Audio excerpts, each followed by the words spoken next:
কাটি আমি খদৰ কাপোৰ পিন্ধো খদৰ কাপোৰ পিন্ধো স্বাধীন দেশৰ ছাতি আমি স্বাধীনতা ৰাখো 15 আগষ্ট 47 চনতে 47 চনতে অহিংসা বাণীৰে কোনো ভাৰত স্বাধীন হ'লে স্বাধীন কাৰণে কত যুৱক যুৱতী এই নিজ মত দেহা স্বৰ্গ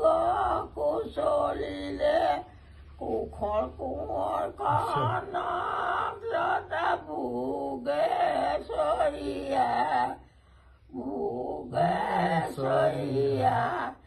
আত্মাৰে পুজিলে মাটি পূজাইনী হৈ কুশলে ল'লে ফাঁচি কনকে যে গুলি এই নিজ মত দেহা স্বৰ্গ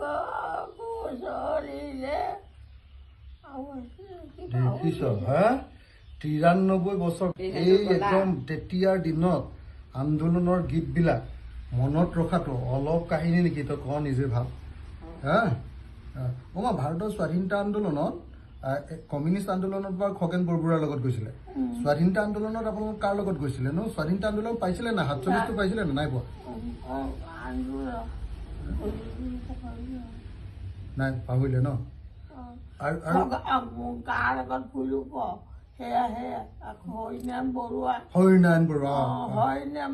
লগত চাকৰি মই পাইছিলোঁ হৰিনাৰায়ণ বৰুৱাৰ লগত মই ঘূৰিও ফুৰিছিলোঁ গুৱাহাটীকা জীয়াকে মই হৰিনাৰায়ণ বৰুৱা গাড়ীতে ফুৰিছিলোঁ ডাঙৰ মানুহ চবৰ লগত ফুৰিছোঁ হৰিনাৰায়ণ বৰুৱা মই যে এতিয়া যে একদম যুঁজিব পাৰোঁ যে সাহসটো আছে যে আপোনাৰ পৰাহে পালোঁ মই জানে নাই টেনশ্যন নাই আমাৰ দেউতা বেলেগ ভয়াতো আছিলে আকৌ বুলি মোৰ মাহে হয়নে মাহে মেইন একদম ইমান কষ্ট কৰি ঘৰ খুলিলে আমাৰ